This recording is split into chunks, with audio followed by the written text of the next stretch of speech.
자, 여러분 반갑습니다. 조쌤의 감성국어의 조성욱입니다. 수학여행 잘 다녀왔습니까, 여러분? 사실, 선생님은 2학년 3반이랑 같이 갔지만, 여러분들의 인스타라든지 아니면 담임 선생님들을 통해서 여러분들이 굉장히 재밌게 잘 지낸다는 것을 듣고 또 보고, 굉장히 흐뭇했었습니다. 수학여행 갔다 오자마자 선생님 수행평가 하느라고 여러분 발표 막 시간이 쫓겨가지고 남학생은 숫자가 좀 적어서 널널했지만 여학생들은 굉장히 바쁘게 지나갔거든요. 그래서 제대로 뭔가 이렇게 수업 시간에 소통하고 이런 것도 잘 안 됐던 것 같아요. 근데 이제 거의 수행평가가 다 끝나고 이제 본격적으로 다시 수업에 들어올 건데요. 사실 이제 기말고사가 또 바로 눈앞에 있습니다. 그래서 한 5시간 정도 이제 수업을 하면 이제 여러분들이 기말고사를 치르게 되고요. 그래서 아마도 오늘 포함해서 5시간 정도가 독서 지문을 수업할 수 있지 않을까 그렇게 생각이 됩니다. 그럼 사실상 기말고사 이후랑 2월 달에는 선생님이랑 수업을 제대로 하기가 힘들 상황이기 때문에 아마 이 5시간 정도 선생님이 최선을 다해서 마지막으로 여러분들의 수능 독서 지문 해석 능력 향상을 위해 노력하도록 할 테니 여러분들도 최선을 다해서 선생님 수업을 잘 들어줬으면 좋겠습니다. 근데 오랜만에 선생님이 이제 또 수업을 하려고 보니까 이게 또 잘 안 되더라고요. 네, 또 교실에서 아니고 또 오랜만에 또 이렇게 이거 뭐라고 하죠? 온라인 수업을 하려고 하니까 쉽지가 않은 것 같습니다. 이 손도 이렇게 잘 안 돌아가고 뭔가 조금 어려운데 하여튼 여러분들도 이렇게 다시 웜업을 해가지고 수업을 잘 듣도록 합시다. 자, 9일차 지문 페이지 60쪽을 보도록 하겠습니다. 60쪽. 자, 60쪽을 보면 1번에서 5번에서 인문사회 지문이 나와 있는데요. 그렇게 어렵지 않습니다. 책에는 목표 시간이 11분이라고 되어 있는데 선생님이 9분 주도록 하겠습니다. 9분. 자, 9분. 보세요. 글씨가 잘 안 쓰집니다, 이게. 네, 9분 줄 테니까 9분 후에 다시 선생님이랑 만나도록 하겠습니다. 독서 지문 읽는 방법 까먹지 않았죠? 간단한 스캔, 그 다음에 표시하면서 정리하면서 스스로 요약하면서 질문하면서 적극적으로 읽는 거, 그 다음에 표시하는 거 이런 거 잊지 마시고 한번 여러분들의 역량을 총동원해서 문제를 다시 한번 풀어보도록 합시다. 자, 그럼 9분 후에 잠시 멈추시고 9분 후에 다시 재생해 주시기 바랍니다. 9분 스타트. 자, 여러분 다 풀었습니까? 한번 매겨보도록 합시다. 자, 1번의 정답은 몇 번? 4번. 2번에는 5번.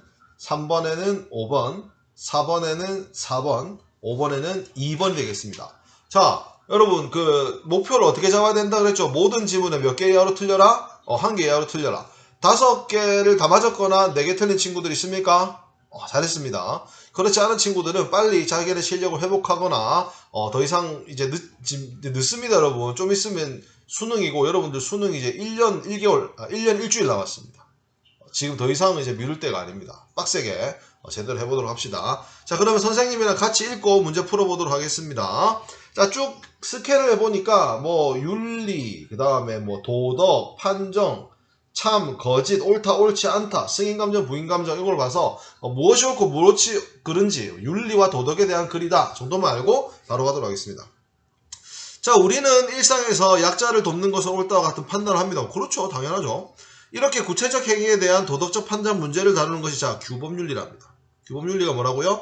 구체적 행위에 대한 도덕적 판단 문제를 다루는 게 규범윤리고 요게 규범윤리학이고요. 옳음의 의미문제, 도덕적 진리의 존재 등과 같이 규범윤리학에서 사용하는 개념과 원칙에 다루는 것을 메타윤리학이라고 하고요. 이 메타윤리학에는 도덕 실제론과 정서주의가 있고 얘들은 옳음과 옳지 않음의 의미를 이해하는 방식과 도덕적 진리의 존재 여부에 대해서 상반된 주장을 펼친답니다. 그럼 1문단은 뭐죠? 규범윤리학과 메타윤리학에 대해서 얘기하고 메타윤리학 안에 도덕적 실제론과 정서주의가 있으며 얘들은 상반되어 있다. 이게 1문단의 중심 내용이 되겠죠. 이런 식으로 큰 흐름을 파악하면서 읽어야 됩니다. 그 다음에 2문단을 들어가자마자 제일 처음 들어오는 단어가 뭐죠? 자, 도덕 실제론입니다. 그러면 1문단에서 도덕 실제론과 정성주의가 상반된다 그랬기 때문에 도덕적 실제론에 대해서 먼저 설명하고 다음에 어떤 내용이 나올 것을 예측할 수가 있죠. 그렇죠. 정서주의와의 차이점이 나올 것을 우리는 예측하면서 읽을 수 있겠습니다. 자, 도덕적 실제로는 어떤 거죠? 도덕적 판단이나 도덕적 진리를 과학적 판단과 과학적 진리로 마찬가지로 본답니다. 과학이 뭐예요? 과학적 판단이라는 것은 참 또는 거짓이라는 명제가 있고 이때 참을 과학적인 진리라고 부르지 않습니까? 이것처럼 도덕적 판단도 참 또는 거짓으로 판정할 수 있는 명제로 나타낼 수 있고 참으로 판정된 명제가 곧 도덕적 진리라고 규정하는 게 도덕실제론, 도덕이 실제로 뭔가 참과 거짓이 존재한다 이런 의미겠죠. 그런데요. 이러한 도덕실제론에서 주장하듯이 도둑질은 옳지 않다라는 게 만약에 진리, 참이라고 봅시다. 이건 진리예요. 그런데 이 도둑질은 옳지 않다라가 참임을 판정하기 위해서는 도덕적으로 옳지 않음이라는 것을 객관적으로 실제하는 성질을 도둑질에서 찾아내야 되는 게 도덕적 실제론이에요. 그러니까 도덕을 판단하기 앞서서 실제하는 어떤 성질을 찾아가지고 과학처럼 맞다, 아니다, 그르다, 진리다, 진리가 아니다 라고 판단하는 게 도덕적 실제론이라고 지금 설명을 하고 있습니다. 그리고 그 다음 단어가 뭡니까? 한편은 내용이 바뀔 때 나오죠? 그러니까 뭐가 나오죠? 정서주의죠. 도덕적 실제론이 과학과 비슷하게 참과 거짓을 확실하게 구분해지는 진리를 찾아내야 된다라고 한다면 정서주의는 어떻겠습니까? 어떤 도덕적 행위에 대해서 도덕적으로 옳음이나 옳지 않음이라는 성질이 객관적으로 존재하지 않는 것이고 또 도덕적 판단도 참 또는 거짓으로 판정되는 명제를 나타내지 않는데요. 완전 반대죠. 실제로는 참 또는 거짓이라는 명제로 나타내고 객관적인 성질, 실제하는 진리가 있다라는 입장이고 정서주의는 그렇지 않다라는 겁니다. 그래서 정서주의는 어떻게 됩니까? 참 또는 거짓이 아니라 옳다나 옳지 않다라는 도덕적 판단은 내리지만 도덕적 진리가 없다. 과학하고 똑같지 않다라고 얘기를 한다는 거죠. 그러면 이 옳다랑 옳지 않다는 무엇으로 나타낼까요? 도둑질과 같은 구체적인 행위에 대한 무엇? 감정과 태도가 옳음과 옳지 않음이에요. 구체적인 행위 자체가 참이냐 거짓이냐를 판단하는 게 아니라 이것에 대해서 내가 좋은 감정이 드느냐 나쁜 감정이 드느냐를 가지고 옳으냐 옳지 않다냐를 판단한다는 거죠. 지금 우리가 온라인 수업을 들고 있는데 온라인 수업을 제대로 듣지 않고 게임을 한다든지 누워 자는 거 옳아요 안 옳아요? 괜찮아요 싫어요? 나는 좀 안 맞는 것 같거든요. 그러면 이 정서주의의 입장에서는 여러분들이 온라인 수업에 집중하지 않는 것이 옳지 않죠.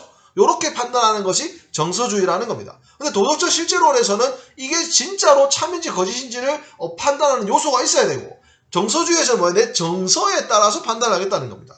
즉 도둑질을 옳지 않다라는 판단은 도둑질에 대한 승인 감정을 표현하는 것이고 도둑질을 옳지 않다는 도둑질에 대한 부인 감정을 표현하는 거죠. 즉 감정이 승인 감정이냐 부인 감정이냐. 도둑질이 옳으면 그걸 승인해주는 감정을 가지는 거고 도둑질이 옳지 않다고 생각한다면 부인해주는 감정을 가져서 승인해주면 옳은 거고 부인해주면 옳지 않다라는 것이 무슨 주의? 정서주의라는 거죠. 자, 이러한 정서주의에서는 도덕적 판단이 윤리적 행위를 하도록 동기부여를 하는 것에 대해서 단순하게 설명할 수 있습니다.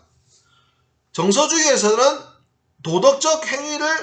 도덕적 판단이 윤리적 행위를 하도록 동기부여하는 것을 단순하게 설명이 가능하다는 건데 이게 무슨 말이냐? 어떤 윤리적 행위의 동기부여, 내가 어떤 걸 하려고 하는데 그거를 왜 하게 되느냐를 설명할 때 도덕적 판단이 나타내는 승인감정이나 부인감정 외엔 다른 게 필요하지 않아요.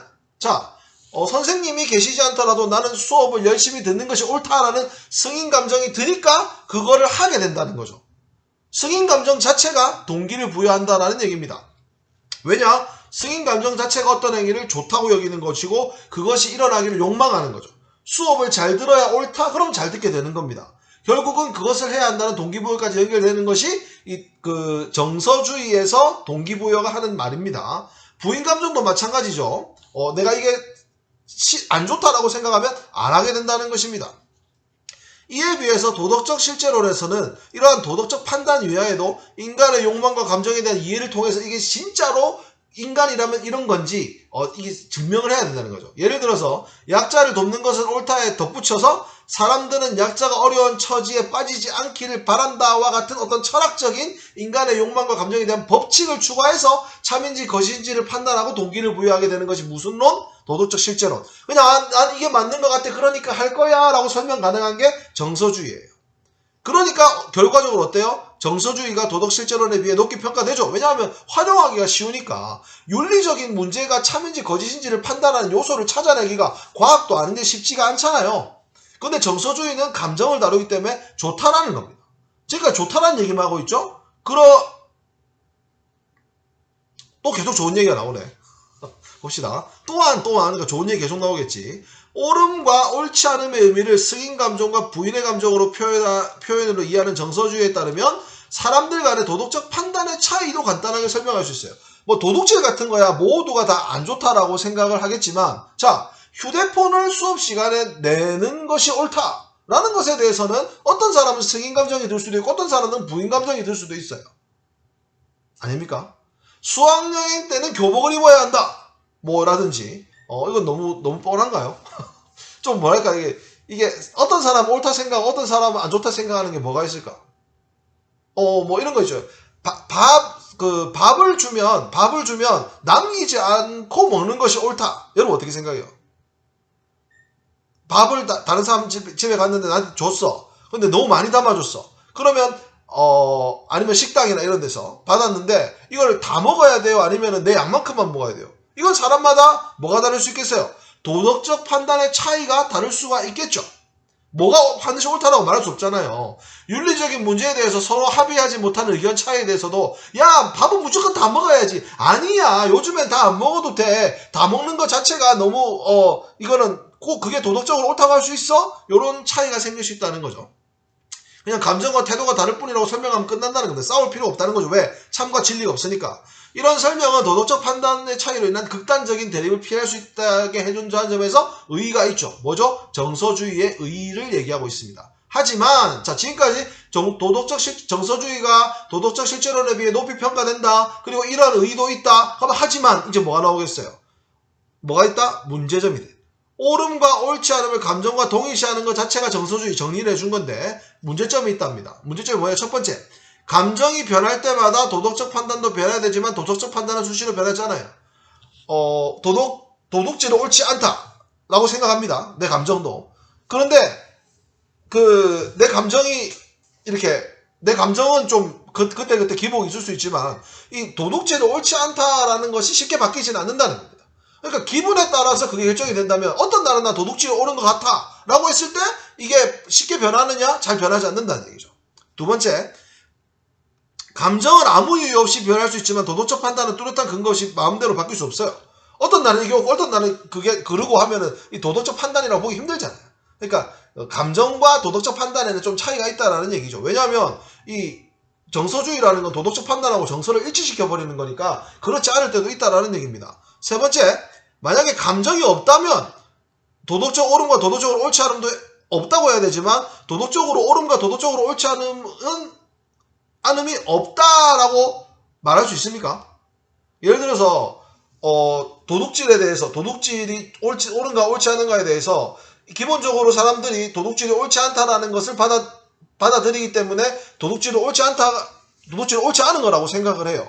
근데 나는 도둑질에 대해서 별 감정이 없는데 라고 해버린다면 감정이 없으면 뭐죠? 승인 감정이나 부인 감정이 없으니까 도둑질이 옳은지 옳지 않은지에 대한 판단을 안 해야 되잖아요. 근데 이건 우리의 일반적인 생각과 일치하지 않는다는 얘기입니다. 물론 선생님 여러분에게 이해시키기 위해서 조금 깊게 읽었지만 그게 이렇게까지 이해가 되지 않는다고 해서 문제가 안 풀리는 거 아닌 거 알죠? 문제를 풀 때는 데이터를 가지고 근거만 찾아서 풀면 됩니다.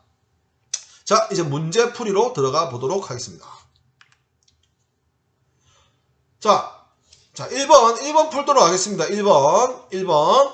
자, 가에서 마에 대한 설명으로 적절하지 않은 것은 이거 보시면 전체적으로 이 글이 어떻게 흘러 들어가는가에 관련된 문제입니다. 1번 볼까요?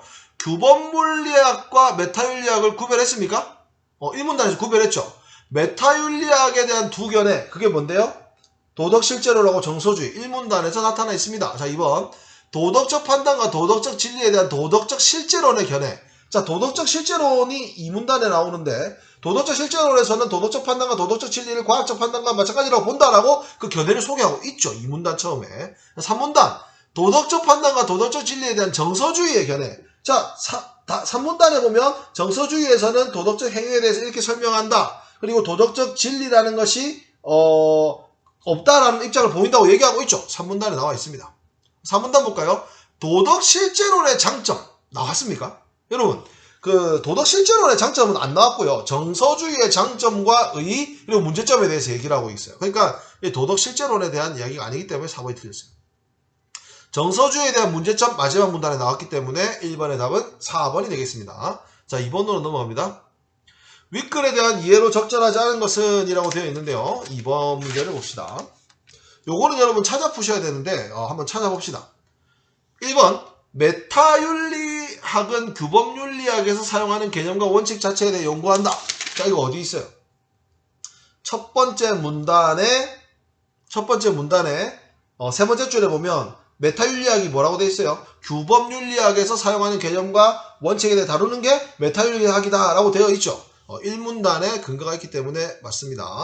자, 2번 봅시다. 정서주의에 따르면 도덕적 판단은 윤리적 동기부여 직접 연결된다. 이거 있었잖아요.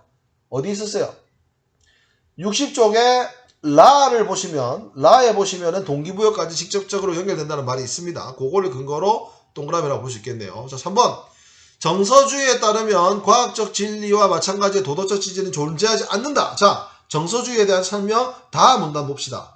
다음 문단을 보시면 네 번째 줄에 과학적 진리와 같은 도덕적 진리는 없다라는 입장을 보이고 있다라고 되어 있기 때문에 그걸 근거로 요거는 동그라미라고 볼 수 있겠습니다. 4번 봅시다. 4번. 도덕 실제론과 정서주의는 옳음과 옳지 않음의 의미를 이해하는 방식이 다르다. 이거 어때요? 이해하는 방식이 다르다? 즉 상반된 주장을 펼친다는 건데 1문단에 보시면 1문단 가의 맨 마지막 두 번째 줄 보세요. 도덕 실제론과 정서주의는 옳음과 옳지 않음의 의미를 이해하는 방식과 뭐뭐에 대해서 상반된 주장을 펼친다. 그러니까 이해하는 방식이 상반된 주장이니까 다르다라는 얘기 맞죠? 그럼 정답은 5번밖에 안 되겠네요. 5번 봅시다. 도덕적 실제론에 따르면 도덕적 판단은 승인 감정에 의해 옳음의 태도를 표자. 승인 감정에 의해 옳음의 태도를 표현하는 건 도덕적 실제론이 아니라 뭐죠? 정서주의죠. 정서주의. 그래서 5번은 틀렸습니다. 3번 문제 볼게요. 3번 문제. 기억을 이해한 것으로 가장 적절한 것은인데 기억은 어디 있어요?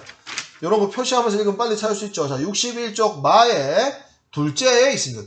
둘째 뭐라고 되어 있습니까? 감정은 아무 이유 없이 변할 수 있지만 도덕적 판단은 뚜렷한 근거 없이 바뀔 수 없다. 감정은 변할 수 있지만 도덕적 판단은 뚜렷한 이유 없이 바뀔 수 없다를 가장 잘 이해한 것은 도덕적 판단의 변화에는 뚜렷한 근거가 없다?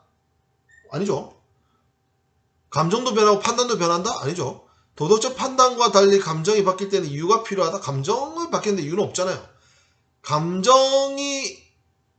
감정 없는 사람도 있고 도덕적 판단을 하지 않는 사람도 없다? 감정 없는 사람이 있나요?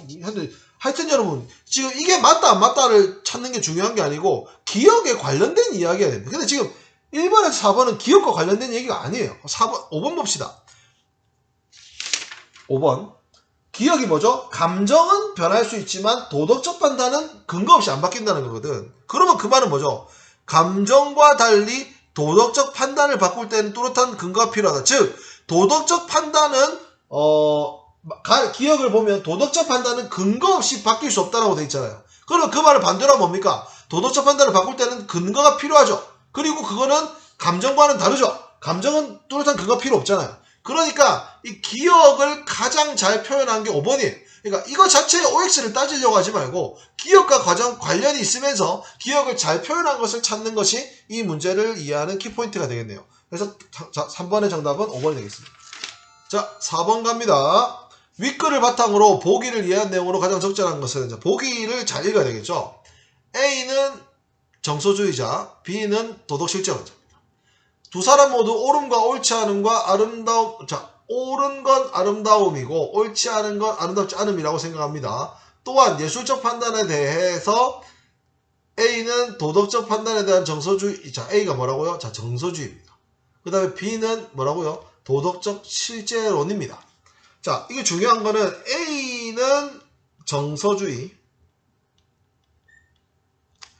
B가 도덕적 실제로 요게 중요하네요. 자, 그러면 A와 B는 모두 예술적 진리가 존재하지 않는다고 생각한다. A와 B는 모두 예술적 진리가 존재하지 않는다고 생각한다라고 했는데요. 이 진리가 존재하지 않는다는 것은 어디에서 나오는 거죠? 요거는 그 정서주의에만 해당하는 설명입니다.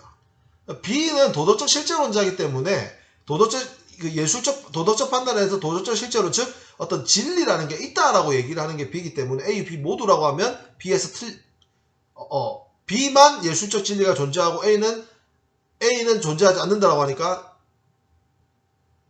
A만 해당하고 B는 A는 존재하지 않는다고 생각하고 B는 존재한다고 생각한다는 거. 그래서 모두라고 하면 안 되는 겁니다. 자, 2번 A는 어떤 사람 정서주의입니다. 정서주의가 성질이 객관적으로 실제한다고 생각합니까? 아주 실제는 이제 도덕적 실제론자 B 거죠. 3번 A는 기억과 니은 중 하나가 참은 누구 겁니까? 도덕적 실제론 거잖아요. A가 아니고 B가 돼야 되죠. 4번 봅시다. B는 기억과 니은 중에 하나는 거짓이다. 자, 참 또는 거짓이다 라고 진리가 있다 라고 생각한다는 게 뭐죠? 도덕적 실제론이죠. 그러니까 B가 그렇게 말하는 거니까 맞죠. 그럼 5번 어떻습니까? B는 A, 기억과 니은은 모두 예술작품에 대한 감정과 태도를 표현하는 것은 B가 아니라 뭐죠? A죠. 그러니까 이 B만이 도덕적 실제론에 대한 설명이고 나머지는 지금 전부 반대가 됐다는 것을 찾아볼 수가 있습니다. 그래서 정답은 4번이 되겠습니다. 자, 5번은 뭐 다뤘던 문제인데요. 찾아봅시다. 자, A는 나에 있네요. 과학적 판단이 참 또는 거짓을 판별하여 결정함. 괜찮네요. 자, B는 나의 네 번째 줄에 있습니다. 참으로 판정된 면제가 도덕적 진리라고 규정.